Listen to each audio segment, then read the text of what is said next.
It was a cold night, the kind of night where the rain turns into snow, but only partially and only for a few moments before it hits the ground and turns into a cold puddle beneath the feet of the citizens of the city.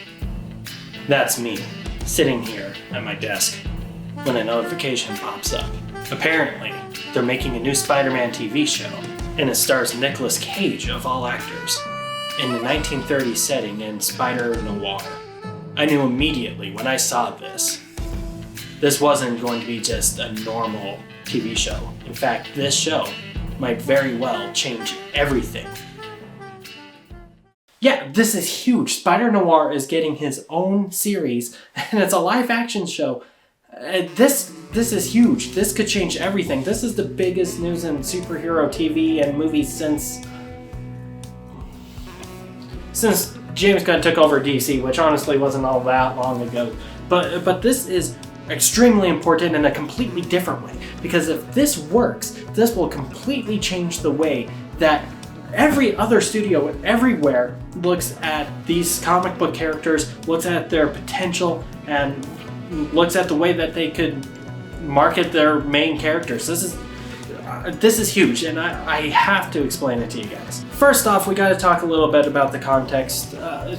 Comic books, particularly superhero-based comics, they love alternate takes on their main characters. It's happened since the very beginning. But particularly in the early 2000s, Spider-Man was just doing really, really well. And they kept making a bunch of different variant books to try and capitalize on it. And then Spider-Man Noir shows up. It somehow was able to rise up above all of this otherwise crowded Spider-Man space, where it's a lot of things, a combination of just how cool the setting is, how dark and different it was. They combined hard-boiled detective 1930s Great Depression era stuff in with, a Spider-Man, and it was a really, really cool way to look at the character. Of course, years later, Spider-Man Noir really grew in popularity when he showed up at the Spider-Verse movies as a supporting character. The setting was cool. People liked the setting. People liked the concept of the character. But I think more than that, the fact that they really leaned into some of the campiness and some of the memes that they could with a character like that really helped. He's voiced by Nicolas Cage, and Nicolas Cage himself is kind of a meme. He didn't understand color, and they really leaned into that. They took the hard-boiled detectiveness and made a lot of jokes around just that. Sometimes I light a match and let it burn down to my fingers just so I can feel something, feel anything. Wherever I go, the wind follows, and the wind, it smells like rain.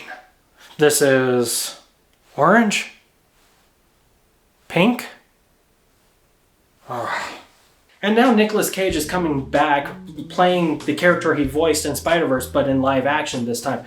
And this is huge, because 10 years ago, the idea of a multiverse in movies was still kind of a new thing. And for years and years before then, there's been a lot of concern with storytellers and filmmakers especially, that the idea of a multiverse that we got from comic books would just confuse general audiences. And even now, when you see multiverse shenanigans in movies, it's kind of limited.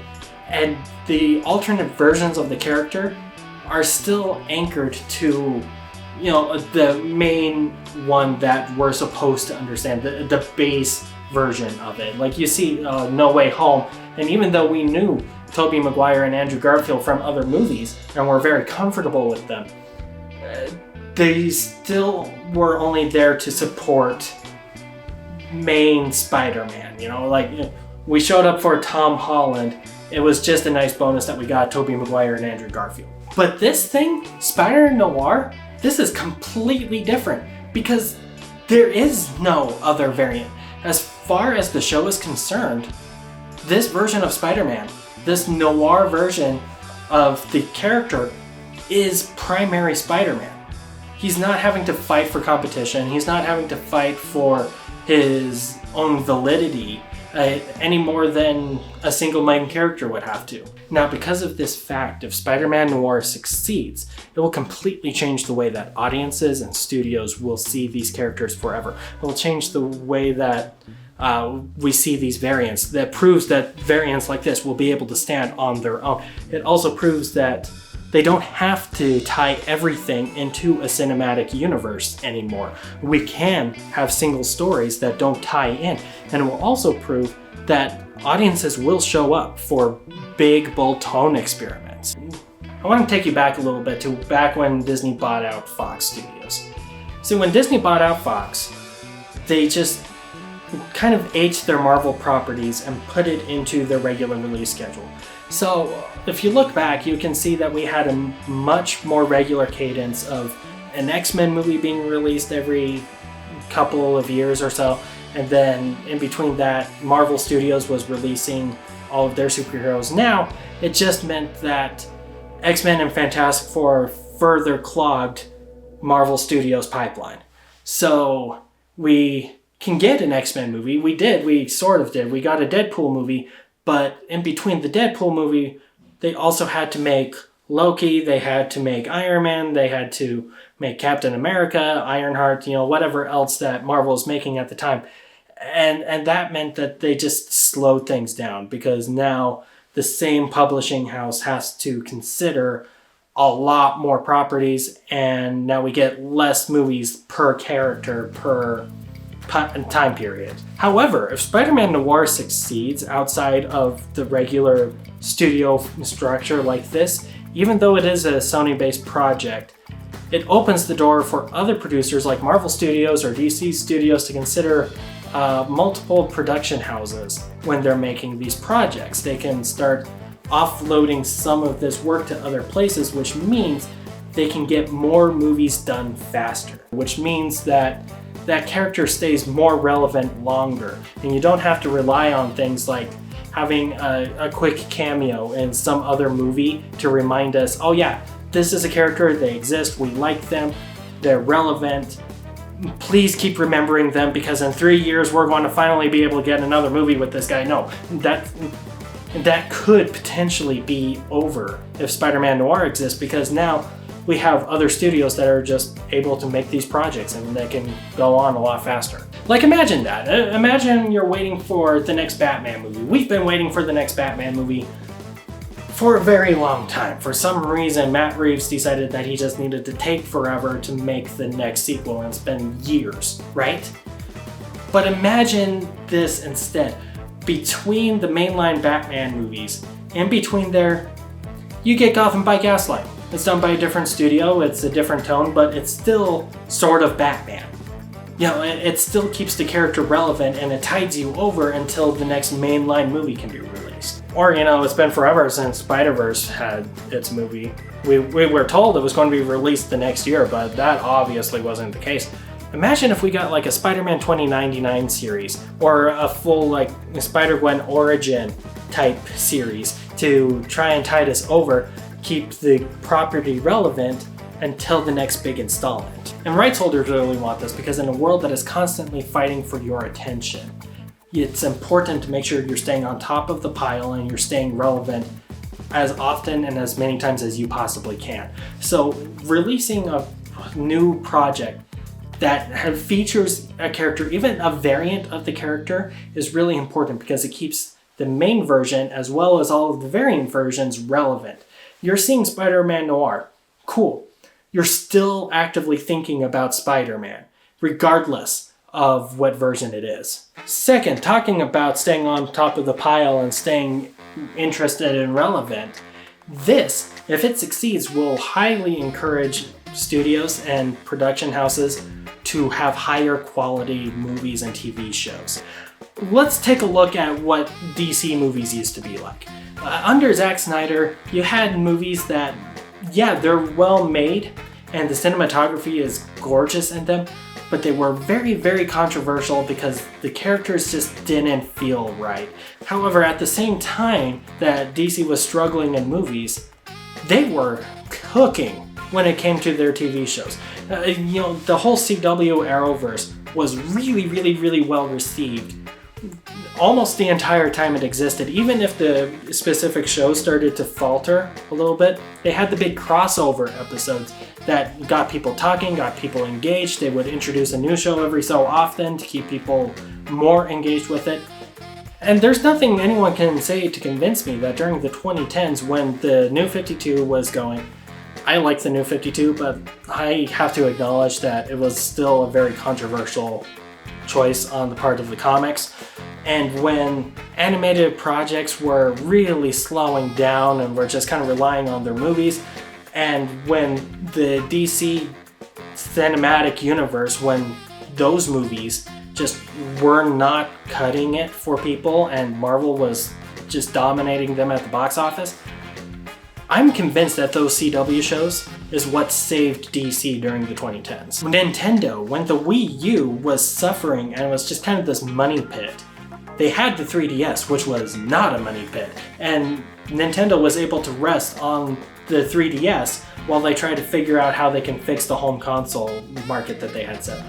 So that's a regular pattern that we can see in the entertainment business, is that if the main thing isn't working, it's good to have an alternative that is similar enough and features maybe even the same characters, because that gives you another leg to stand on in case the first one falls out from under you. Now, if noir works out, then this means that this principle that we've seen in a lot of different places, it no longer applies to just the big grand scheme of things. It now applies to the specific individual characters. This allows some projects to be experimental to help show us, what is the new standard of quality. It allows the main projects to sit and stew a little bit longer, gives them a little bit more time to get better and bigger. And it allows more than one way to find out, what do audiences want? What is the trend now? What do people want to see in their superhero movies?